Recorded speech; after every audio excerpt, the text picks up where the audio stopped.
Welcome to the Tipping Point Show. I'm Jimmy Evans. I have a great show for you today, a fascinating topic. I'm interviewing an author, Derek Gilbert. You're going to want to see this. Let me say before I get into the interview that we have our Tipping Point Conference coming up, our Prophecy Conference coming up September 20th and 21st. The tickets are on sale right now. We have tickets. You can come physically. We also have live streaming that's available. Go to conference.endtimes.com. This is going to be a Friday night and all day Saturday. We're adding the Friday night. And we have Pastor Jack Hibbs. A lot of you are familiar with Jack Hibbs. He's very well known, has a television show that's on all the time. And a lot of you have been asking for us to have him. So he's coming to be a part. He'll be our keynote speaker on Friday night. I'll be there. Dr. Mark Hitchcock, Pastor Ed Young, Rabbi Jonathan Kahn, of course, Billy Crone will be there also. We have a big lineup. And we have coming this year Max Lucado. Max is a dear friend of mine. He is the #1 best-selling Christian author of all times. His books have sold more copies than any other books except the Bible. He is a brilliant teacher, and he's going to be teaching. He's written books and speaks on the end times. You're going to want to hear him. He's going to be fascinating.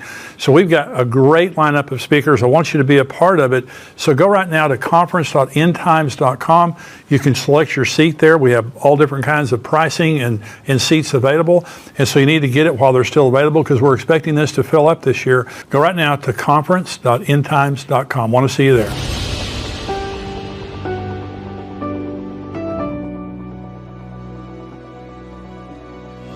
Welcome to the Tipping Point Show. It is my great pleasure today to have joining me on the show Derek Gilbert.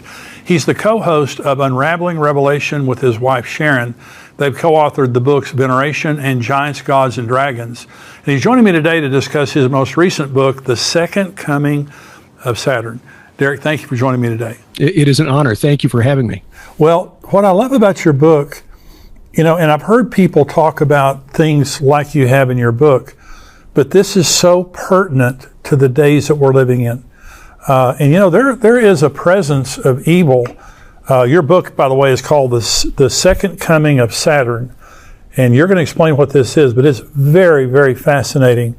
And I think, I've said to people, I've taught on the end time for 41 years. I just never thought I would see a world like this. And so in your book, you call this The Second Coming of Saturn. Are you saying that the Roman god Saturn is real? Is that what you're saying? Yes, and this we draw a lot on the work of our good friend, the late Dr. Tom Horn, but also on Dr. Michael Heiser, who also was called home by the Lord last year.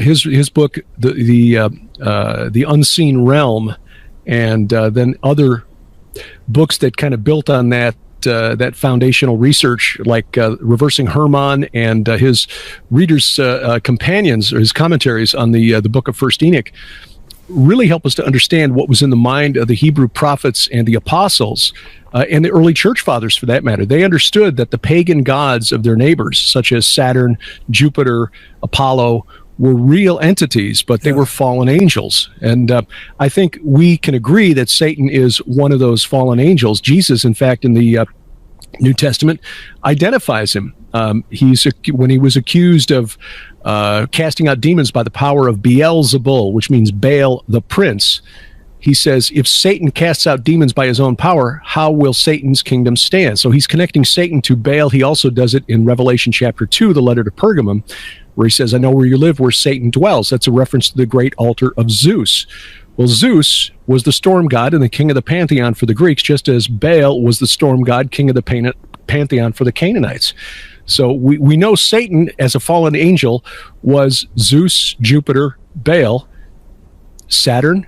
I decided to do a deep dive. This really builds on research that Sharon and I have been doing for the last 8 years.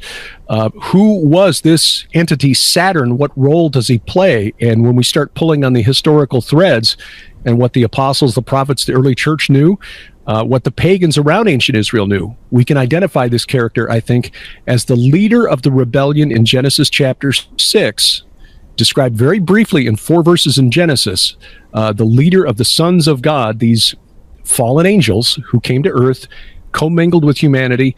And then in the book of First Enoch, we learn the extent of their sin, not just commingling their seed with that of humanity, but also teaching us forbidden knowledge. And it was clear to the prophets and the apostles that that was why the world is in the state it's in. Yes, the Genesis 3 fall in the Garden of Eden, very important. That is what got us kicked out of God's garden, his holy mountain. Eden was on a mountain, Ezekiel 28. But the sin in Genesis chapter 6, where we were convinced by these entities not only to worship them, but then to practice these occult rituals and divination and spell casting and so forth, there is a lot packed in there. The book, The Second Coming of Saturn, actually was intended to address one question. What happened to the leader of that rebellion? And I think the answer is, not only is he the character called Kronos by the Greeks, Saturn by the Romans, and a number of other names throughout the ancient world, but he will return in Revelation 9 as the destroyer, Abaddon or Apollyon. And you talked about the book of First Enoch. Now, the book of First Enoch is not canonized, but I believe, now not Second Enoch and other books, but First Enoch, it's a special book because it gives very special revelation from Enoch as to the identity of these fallen angels and what they did, and actually the origin of demons. But you talked about, Saturn will return. This is called the Second Coming of Saturn. And really, Derek, it really helps to explain some of the things that are happening in the world right now, because you talk about a conjunction, the Great Conjunction. Talk about that for just a minute. On the winter solstice of 2020, December 21st, and the solstices, the winter, summer solstice, these are very important dates for occultists. Now, as Christians, we understand our fates, our destinies are not governed by the movements of planets in the sky or, certain points in the calendar year, like the solstices, the equinoxes. But there are very important, very wealthy people in this world who do, even to this day. I mean, we as Christians, many of us consider Ronald Reagan to be the greatest American president, at least in the modern era, but we forget that his calendar was set by his wife Nancy in consultation with her astrologer Jean Dixon. So this is not an unusual concept. On December 21st, you might remember of 2020, the news was full of stories about the Christmas star, how Jupiter and Saturn were coming together in the night sky, and that this is probably what the wise men saw back 2,000 years ago. Well, no, it's not what they saw, but more importantly, for astrologers and for occult adepts who are looking for signs to begin a new age, this is not just a term, they really are looking to kick off a new era of human civilization. This marked the transfer of power, as it were, from Jupiter back to Saturn. Now, if you remember Greek and Roman mythology, the story was that Saturn, Kronos in his Greek incarnation, took over control of of creation from their father, the sky god, Oranos in the Greek pantheon, and he in turn was overthrown by his son, the storm god Zeus or Jupiter, who cast him down to Tartarus, the bottomless pit. In the year 40 BC, toward the end of the life of Julius Caesar, the beginning of the reign of Octavian, who became Caesar Augustus, a Roman poet named Virgil, who was trying to please his patrons. I guess when you're a poet, you need wealthy patrons to, put bread on your table. He suggested that the reign of Caesar Augustus, the reign of Octavian, would lead to a new golden age, which justice returns old Saturn's reign with a new breed of men sent down from heaven. Now, this has been interpreted various ways over the centuries. In fact, Emperor Constantine in the 4th century, who legalized Christianity in the Roman Empire, took that as a prophecy of Jesus Christ. When you read Virgil's poem called the 4th Eclogue, it's clear that this is not a prophecy, a Christian prophecy, a new breed of men sent down from heaven. We tried that back in Genesis chapter 6. It didn't end well. But there are those who still see this as a future golden age. This is based on the Greek poet Hesiod, who saw that back in the days when Kronos ruled in heaven, there was a race of men who had all good things. That was the golden age. Then it was followed by a silver age, which is not quite as good, a bronze age, which was harsh, and then the iron age, which is the age in which Virgil was living at the time he wrote that poem. But they're looking forward to Saturn's return, the return of Kronos, the return of this entity, Shemiyaza, the leader of the Watchers from Genesis chapter 6, to bring with him a golden age. And I think that there is a powerful group, the type of people who will attend events like the World Economic Forum, right, which just concluded in Davos, Switzerland, right, who think that this transfer of power was signaled by the Great Conjunction on the winter solstice of 2020. And what's really interesting, Jimmy, is that that took place, the meeting of Saturn and Jupiter in the night sky at 0 degrees of the constellation Aquarius, which means that effectively on the winter solstice of 2020, 50 years after that song was a hit, the age of Aquarius, right, yeah, we are now, according to astrologers, fully in the age of Aquarius. And I think these people, the wealthy, those who want to reset human civilization along their lines, think that this is the beginning of a new golden age. We're going to get right back to the show. Listen, if you want to support us here at endtimes.com, there's 2 ways you can do it. One is by becoming a subscriber, $7 a month. You get the full Tipping Point show every week without advertisements, plus all the other podcasts and information that we have. We have updates from Israel every week. Dr. Mark Hitchcock has a teaching, a podcast every week, all kinds of things that we do. I answer questions. I bring a devotional every week, $7 a month. You can also give to us. You can go to endtimes.com right now. There's a donate button and just give a gift. Nothing is too small, nothing is too large, and you can give a recurring gift. It's a huge blessing to us because we're in a war in the world right now spiritually. This is a very severe time. And I believe the most important message in the world right now is the gospel of Jesus Christ. And we preach the gospel and people get saved through this show, but also helping people understand the times that we're living in. A lot of people are depressed. A lot of people are suicidal because of the things that are happening in the world. We come alongside people to encourage them and help you to understand this is what's going on. And even though it looks like bad news, it's good news because Jesus Christ is coming. If you want to help us get this message out, become a subscriber, $7 a month, or you can also just go to endtimes.com and donate to us. Just give us a gift, a recurring gift. Anything that you give is a blessing, and it helps us to take this message out. Let's go back to the show. Well, it sure seems like to me, Derek, you were talking about the conjunction. It seems like evil has increased, in the last few years. It's just it's something palpable. We look back to October 7th, the Hamas attacks, which were unparalleled in maybe not unparalleled in human history, but certainly in modern history. Just this horrific violence there, and then the anti-Semitism that's in the world right now, which is a spirit. And I've said it before: anti-Semitism is not ideology; it's a spirit, because no one can articulate it. Of why they hate the Jews. They all have their different reasons. But it's just like something has been released in a new level. And I think that what you're saying is it goes back to the conjunction. Because, Genesis 1 says that God created the sun, moon, and stars for signs and for seasons. And God uses the sun, moon, and stars not for the same reason the astrologers do, but for his own reasons. And so I just think that it seems to me, when I was reading your book, it makes sense, because not only do we know from Genesis 6, and you were talking about the Golden Age, it says they were men of renown.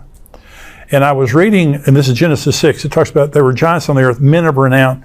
Well, one of the commentaries I was reading said the reason that the writer Moses didn't go into detail is because people of that age would have known what he was talking about. It didn't need a reference point. They knew who they were. Well, now we look back, that's Saturn, that's Apollo, that's all these different figures that we look back on. Many people look back at those as mythological figures. They're not mythological figures.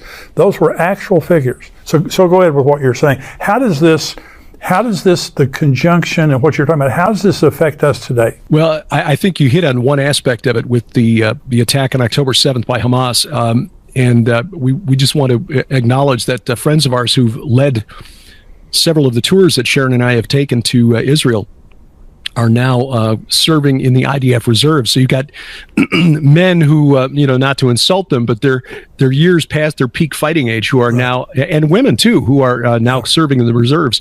In fact, an archaeologist we spent a day with visiting megalithic sites on the Golan Heights last March, now serving in the reserves and protecting communities in the north of Israel. So, but this goes way, way back. I think we can trace this back. In fact, I'm going to do this is going to be part of a book that Sharon and I are working on for later this year. My wife Sharon and I have co-authored 2 and we're working on another one called The Gates of Hell. I think this conflict for Israel goes back to this rebellion in Genesis chapter 6. The Canaanites knew this entity called Kronos by the Greeks and Saturn by the Romans. They called him El. Not El Elyon or El Shaddai, Yahweh, the God of Abraham, Isaac, and Jacob, but El of the Canaanites, who was the father god of their pantheon, who, like Kronos and Zeus, was replaced at the top of the pantheon by the storm god, Baal. There are a number of sites in and around Israel that were sacred to this entity. Right. And in the book, The Second Coming of Saturn, I trace all of the identities. And this was known to the pagan authors of the classical world. They've got multilingual god lists that have been discovered by archaeologists over the last century, sort of like the clay tablet version of Google Translate, where they will list all of the gods of the Canaanites here, and all the gods of the Akkadians here, and all the gods of the Babylonians here, the gods of the Hurrians here, and that way you knew who you were supposed to pray to in the various languages. El of the Canaanites was known as Asher to the Assyrians. He was called Enlil by the Babylonians. He was known as Milcom to the Ammonites, which means he is Molech of the Hebrews. Wow. So this entity, Kronos, Saturn, El, was Molech, and Molech is probably the most reviled, notorious of the pagan gods in the Bible. I mean, this is the one who is demanding child sacrifice. Yeah. Well, yeah, so did Kronos of the Greeks. So did Saturn of the Romans. His Phoenician counterpart, Baal Haman. Likewise, the Tophets of the Phoenicians are infamous in the ancient world. At Carthage, on the islands of Sardinia, Sicily, southern Spain, they found these multiple cemeteries with the remains of young infants under the age of 2. This is who this entity is. And this is the entity who wanted to claim the land that God had declared his since the time of Abraham, when he pointed Abraham to Mount Moriah for the Bible.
binding of Isaac. This entity, even though he is chained up in the abyss, and we know this from 2 Peter 2, verse 4, where he says, God did not spare the angels when they sinned, but cast them down to, our English Bibles say hell, but the word in Greek is Tartarosis, not Hades. Tartarus is a separate place reserved for supernatural rebels. Wow.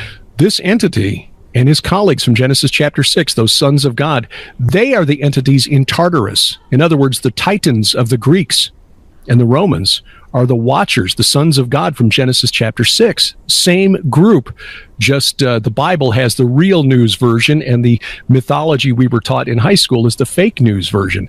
So this entity, Milcom, El, Kronos, Saturn, whatever you want to call him, convinced Solomon, shortly after completing construction of the temple on the Temple Mount, convinced Solomon to build a high place.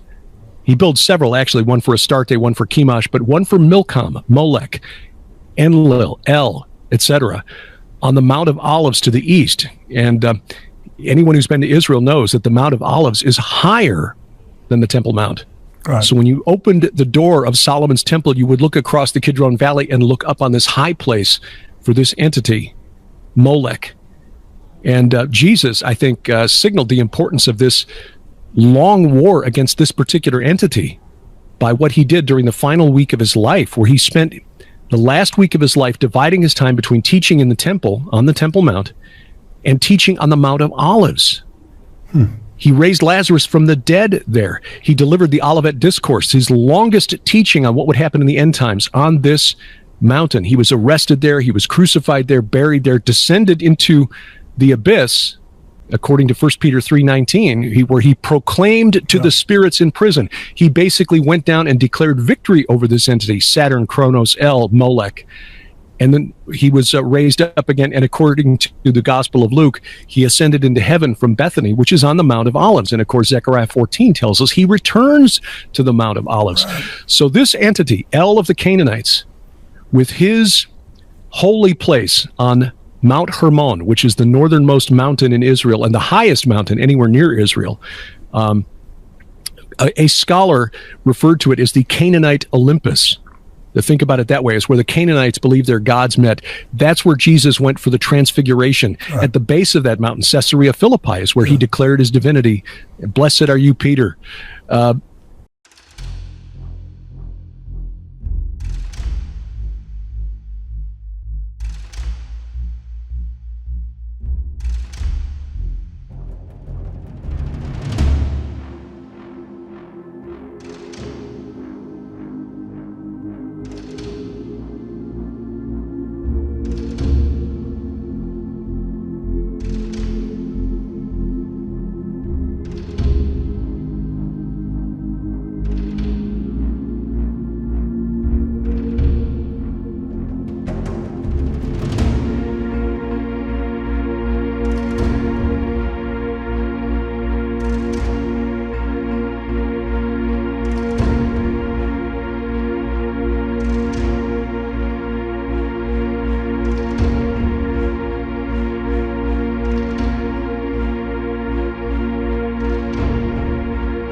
and you've got the Carmel, which means vineyard of El. You've got Bethel, which means house or temple of El. And his other identity, known to the Philistines as Dagon, the chief god of the Philistines, even well into the Christian era, the chief god, the patron god of the city of Gaza, called Marnus, just another name for Dagon or El or Molech. Same entity. And I think, Jimmy, one of the most fascinating takeaways from the study of this particular entity is that he is in the abyss, he and his colleagues, locked up in chains and gloomy darkness, according to Peter and Jude, while Satan still wanders the earth. Is this entity even more dangerous than Satan? God found it necessary to lock these fellows up while still wandering the earth, tempting, lying, destroying. He gets out at the end for 5 months, but only 5 months. But I think this long war, even from his prison cell in the bottomless pit, is still working through minions to influence things in this world. As we know now, for the 5th consecutive year, the number one cause of death on earth is the sacrifice of children through abortion. Hey, thanks for joining me today. Be sure and subscribe to this channel and also like this channel so that other people will be able to see it. When you subscribe, it just means you're going to get all the things that come out from us, and I want you to. Now, the full show today, the full episode, is on endtimes.com. I want you to see that. And listen, we've got tons of content on endtimes.com. It's not just this podcast. We've got all kinds of content that I want you to be able to see, and you can get this entire show without commercials, okay, for $7 a month, $77 a year. It's a blessing to us. It helps us to grow this ministry. It supports this ministry, but also it'll be a blessing to you. It'll be the best $7 you've ever spent. endtimes.com.